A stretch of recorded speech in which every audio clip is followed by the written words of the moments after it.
κανένα σχόλιο? Ποιο? Για τη συμφωνία του ΟΤΕ. Έκλεισε η συμφωνία, λένε. Χαιρετώ, παιδιά. Ακολουθεί πολιτική διαφήμιση. Πριν 50 χρόνια, οι Έλληνες έφευγαν μετανάστες για τη Γερμανία.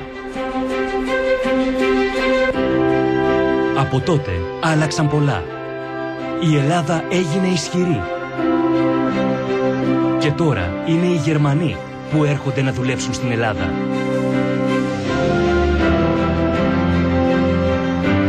Διαχειρίζονται το αεροδρόμιο.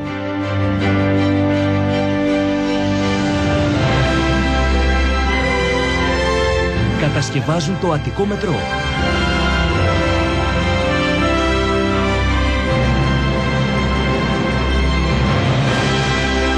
Διοικούν τον ΟΤΕ.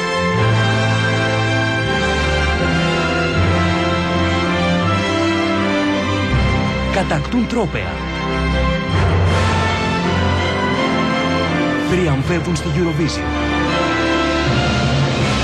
Οι Γερμανοί μετανάστες συμβάλλουν στο ελληνικό θαύμα. Ας τους αγκαλιάσουμε. Κάποτε ήμασταν στη θέση τους. Νέα δημοκρατία.